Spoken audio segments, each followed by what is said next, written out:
today what we're going to do is be talking on, it's called Breaking the Glass Ceiling, on gay and lesbian and transgender portrayal in both mainstream cinema, mainstream television, and mainstream media.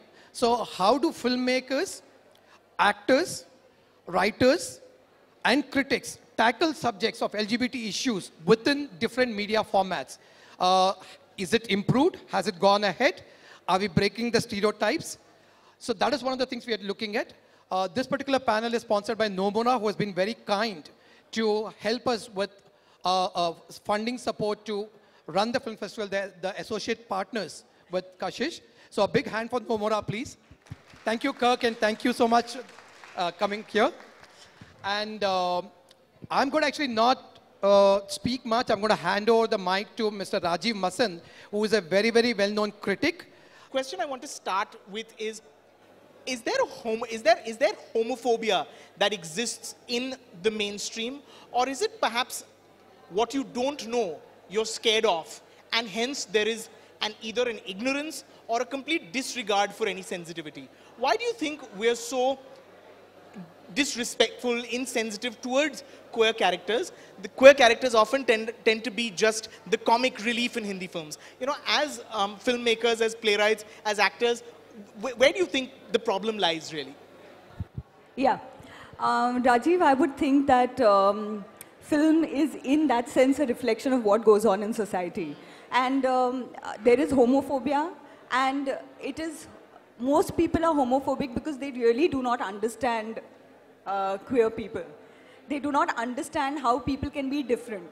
Right. It is a minority, let's face it. Right. And so, as in situations related to all minorities, queer people will also get disregarded, misinterpreted, suspiciously looked at by the people who are not able to understand, right, go beyond their heterosexuality, sure, to accommodate more points of view. Sure. So there are instances also where perhaps you do feel the same thing within you, but as an overcompensation to show people that, okay, we are not part of that, you make and create stuff which ridicules the characters that you're so scared of being. Right. Actually. Right. So there are 2 or 3 different things happening at the same time. Sure. And the result is that, of course, there is a lot of laughing and snickering, exactly the way you see in real life. I mean, you know, there are so many people that we meet who are of alternate sexuality in life today in an urban setting.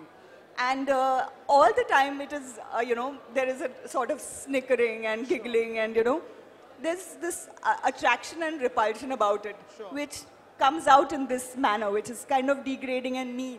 Sure, sure. Mona, as someone who's worked extensively in television and did a television show as well in which there was a queer track, you played the mother of a gay character. Do you find that television is a little more progressive, perhaps? No, in fact, it is the only television program that has ever tackled the issue of a gay person at all. So the fact that they even broke that ground was a completely pioneering thing. It was in the 11 o'clock slot at night. Right. So it is the adult slot. They didn't want regular people to see it. Regular people meaning your housewives and your mothers and your, you know, bais and stuff like that. They didn't want them to see it. They thought that those people will not bring in the TRPs. So it was a safe 11 o'clock slot. But it was treated, the gay characters, and there were 2 of them, were treated with immense respect. The credit for that goes to the producers, the creative people on that project, the writers, right, who at no point, and they dealt with all kinds of things, incest, they dealt with polygamy, they dealt with all sorts of things in the program, and they dealt with a gay couple. And they dealt with them with respect. Right. These were just people, they didn't behave weird. Right. Okay? They were not unnecessarily funny, or they were not unnecessarily whacked out. They were not psychologically challenged characters. Sure. They just had an alternative sexuality. My own character in it was actually the more interesting one, because she was an Angutha Chhap Haryanavi minister, who's very good at her job. She is a deadly politician. Okay. Rosani Devi is her name. Okay. And she was a killer. She was a single parent. She had raised this son alone. वो उसकी परिवार का चिराग था. आगे नाम इसी लड़के से चलना था और ये गे है. ये अब घर में बच्चा नहीं लेके आने वाला है. उसका बॉयफ्रेंड शादीशुदा लड़का था जो कि उसके इस औरत के सबसे बड़े एडवर्सरी का बेटा था. It was a brilliant story, and I love the way she handled it because she went through the whole thing. उसको तांत्रिक भी बुलाया, मांत्रिक भी बुलाया, दुनिया भर का सब कुछ किया. फिर उस दूसरे लड़की की माँ से जाके मिली कि तूने क्या किया. उसने कहा मैंने क्या किया, मैंने तो उसकी शादी करा दी, मैंने तो उसको मार दिया, मैंने क्या किया, मैंने तो सही नहीं किया. She said, what should I do? She says, I don't know. Do you love your son? And the penny drops for this अंगूठा छाप, अनपढ़ गवार, गंदी, crude, crass औरत. और वो बोलती है कि हाँ, I love my son. And she goes to her son's lover and says, बेटा, you want to live the way you want to live? I have the power, the political clout to make sure कोई उंगली नहीं उठा देगा, काट दूंगी हाथ. जा, जी ले. होमोफोबिया है, डिसरिस्पेक्ट, डिसरिगार्ड है, लेकिन इस इंडस्ट्री में, और जो इस इंडस्ट्री से हैं ये जानते हैं, मैं सच बोल रही हूँ, बड़े दिग्गज और पावरफुल लोग गे हैं. आप जानते हैं कि आप लोग गे हैं और आप लोग इन positions of power and decision making positions में हैं. आप क्यों नहीं ऐसे कैरेक्टर्स कास्ट करते? आप क्यों नहीं ऐसे कैरेक्टर्स लिखते? आप उनसे जाके क्यों नहीं पूछते जो बने बड़े बैनर्स के ओनर्स हैं, जो गे हैं, कि आप अपने बारे में लिखिए सर, आप अपने बारे में लिखिए. हमारे इंडस्ट्री के स्कियोन्स आगे है ना. जब आप डिसीजन मेकिंग पोजीशंस में हैं तो बदलिए ना दुनिया. किसका इंतजार कर रहे हैं? कशिश आपको क्या मेन स्ट्रीम बना देगा? कशिश खुद मेन स्ट्रीम बन जाएगा, लेकिन आपको कौन मेन स्ट्रीम बनाएगा? आपका अपना काम, आपका अपना काम. Which is why I'll pass the mic on to somebody who does that work. Mahesh.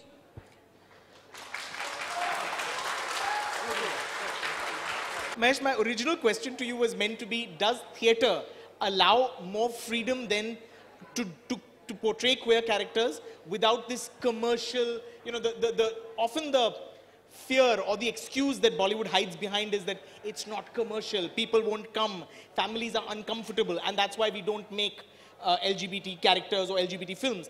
Does theatre allow that more freedom?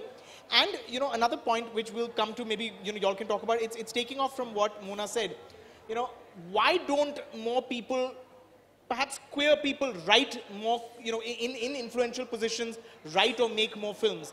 Is it really the fact that it is not commercial? Is it or is it more deep-rooted? Is it a sense of, you know, it's just, there is that whole society not acceptance that reflects in the fact that these films are not made, or that they're not using their power or their influence to actually help the cause?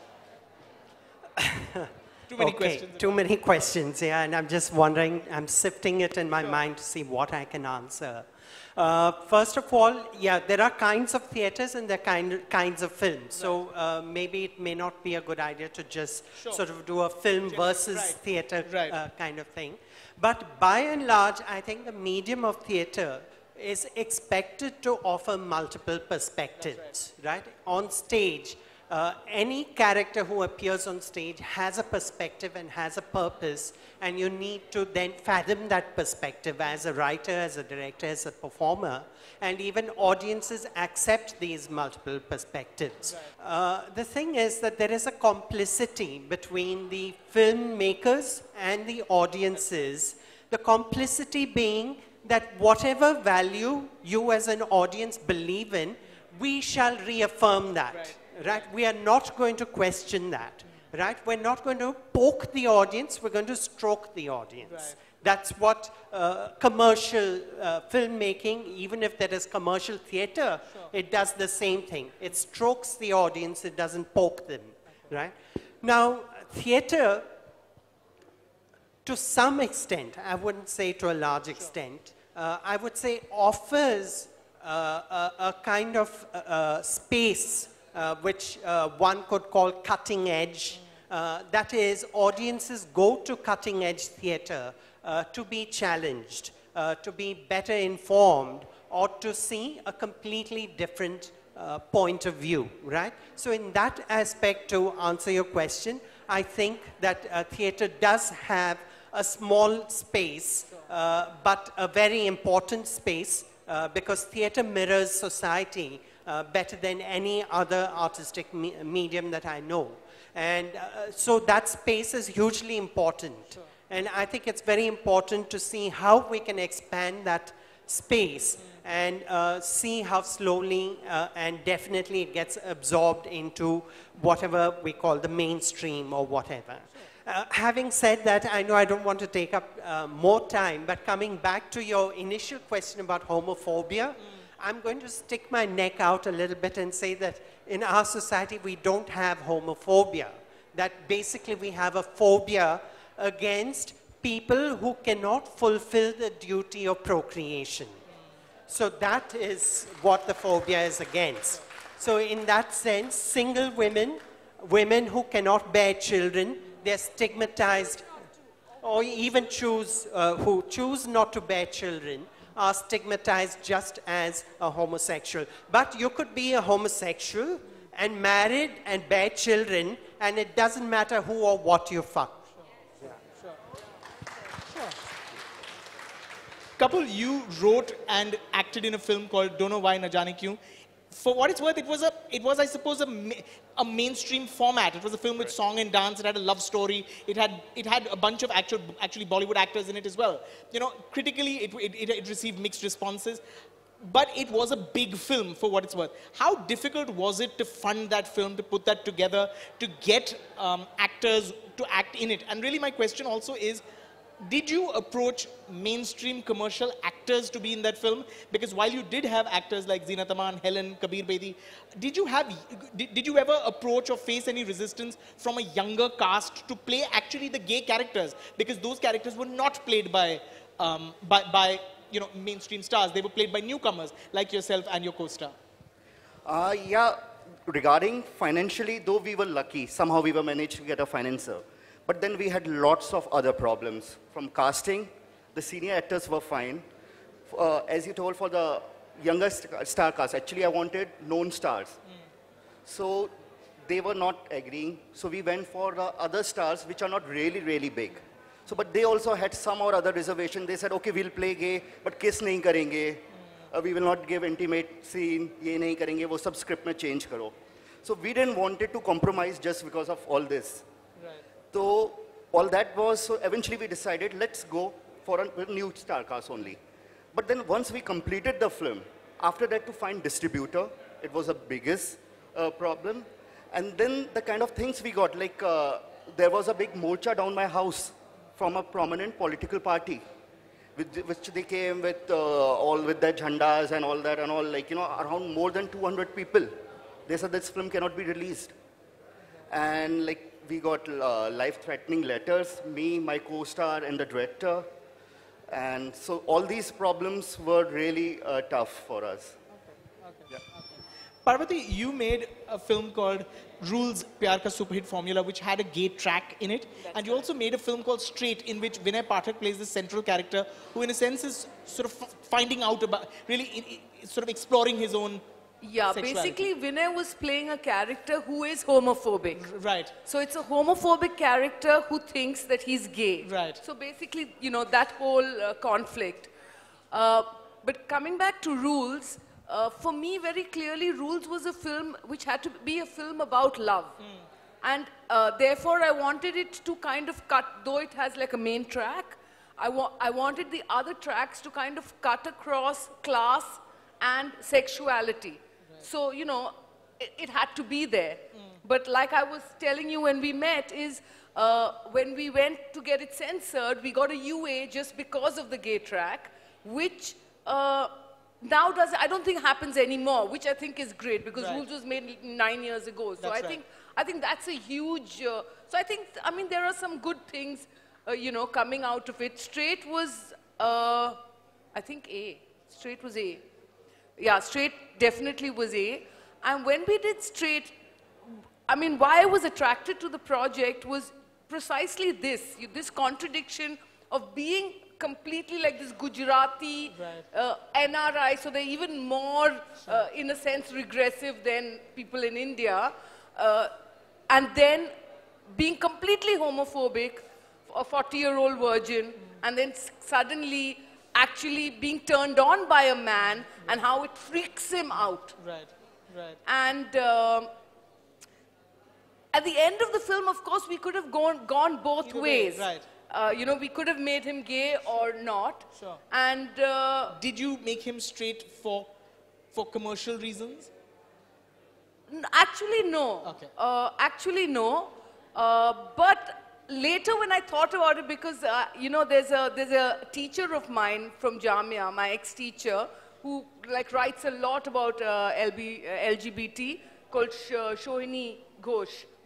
So I had called her for the Delhi premiere. So when she came out, she was like very disappointed. He definitely should have been gay. And then I thought about it and I said, yeah, actually it could have gone any way. Sure. But really, it has to be that simple that, you know, sexuality is a matter of choice. Sure. That's it. Right. Right, right. Alankrita, you made a film called Turning 30. You know, what has been your experience? I mean, you're also considered sort of the, you know, you're the new brigade of young cinema. Where do you, of young filmmakers, where do you sort of see this issue going? And do you actually see younger filmmakers dealing with queer characters more sensitively, dealing with queer characters more regularly? Because I think it may not, I don't even know if sensitive is the word as it is more regular. I mean, why do queer characters become queer characters in a film? Why can't they just exist? Why can't someone's son just happen to be gay? No, I think definitely with the new breed of filmmakers, things have changed. Because I think the way we've grown up, we all have friends, you know, who have an alternative sexuality, and I think we are all very comfortable with it. So I think the kind of people we are is sort of bound to show up in the scripts that we write and the films that we make. So even, for instance, in Honeymoon Travels and stuff, so there are lots of films that have come up which, you know, may not like where the character who's gay may not be like the central part of the story. So even in my film, it was actually about this one girl's coming of age, but it was also about the story of her two friends, one of who, you know, her journey of realizing that she's actually lesbian and how she comes out and she's able to tell her friends, and then the sort of conflict that happens. So I think that I don't think when I was making the film, I had any pressure at all that I couldn't write in a gay character. And when, in fact, I had a lot of trouble with the censor board when I was trying to get the promos out. And it had nothing really to do with the gay characters. They had a problem with my main protagonist.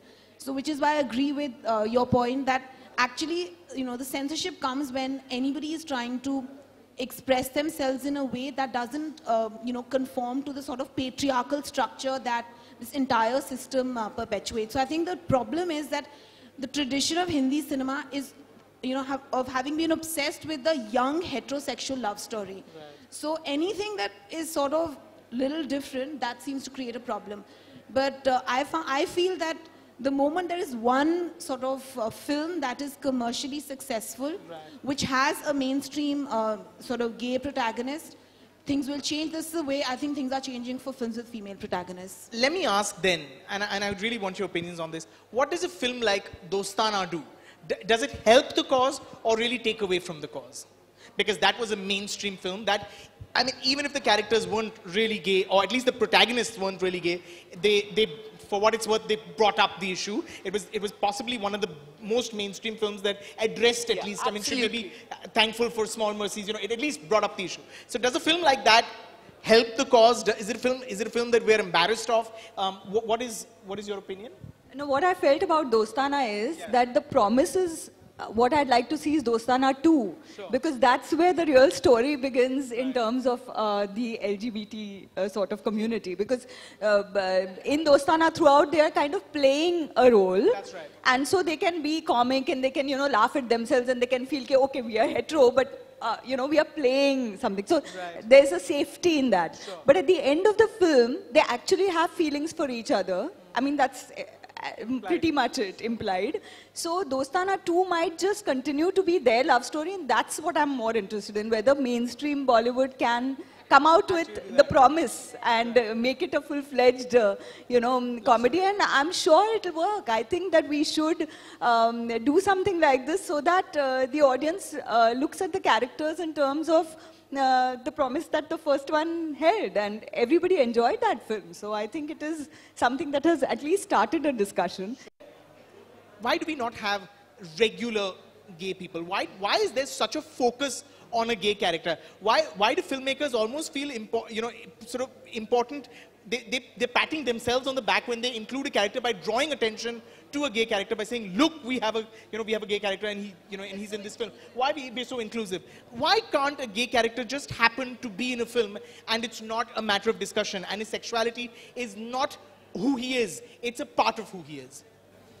I think it's just the same as अगर तवायफों के बारे में एक ज़माने में फिल्में बनती थी तो तवायफें औरतें थोड़ी होती हैं, वो तो कुछ अलग किस्म का एक प्राणी होता है, किसी केज में रहता होगा, to the regular people that's what it seemed like. तो तवायफ के बारे में फिल्म बना रहे हो यार, ये क्या?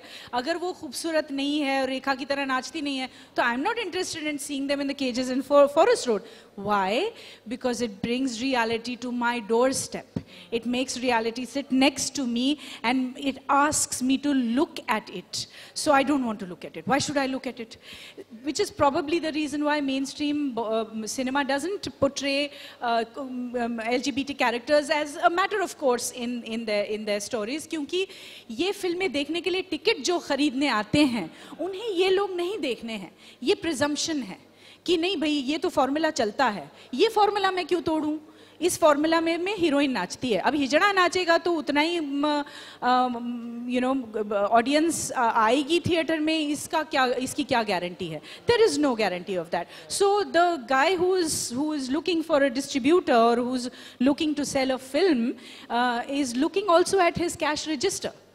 Like films like Sadak and Murder 2 had hijra characters in a negative way and used in a very, very loud sort of, in a very mainstream film. There are lots of portrayals. There could be bad hijras as well.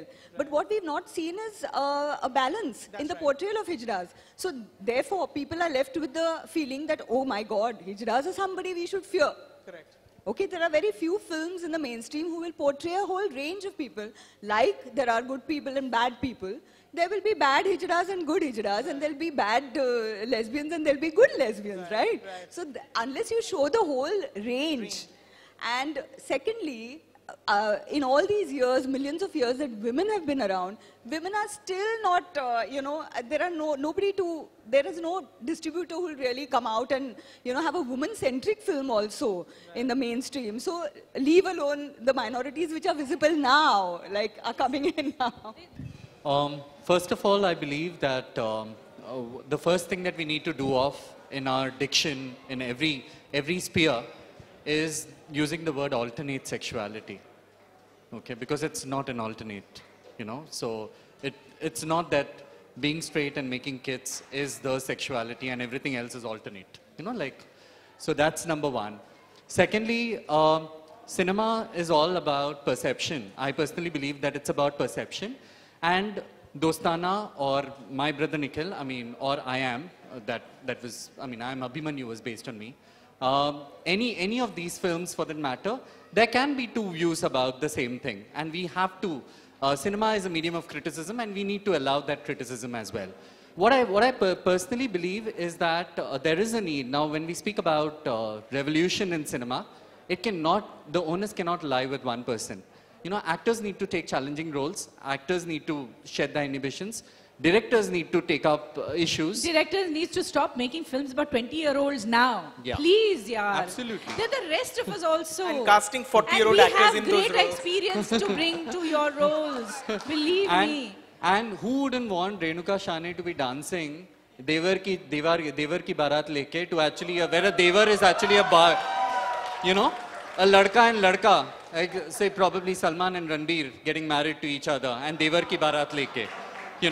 So, so that, and that not made an issue. I would love to see a character where it's about a Hindu and a Muslim, or say a rich and a poor, where the issue is that they are rich and poor and they're Hindu and Muslim and not that both of them are boys or both of them are girls. So that would be the real revolution.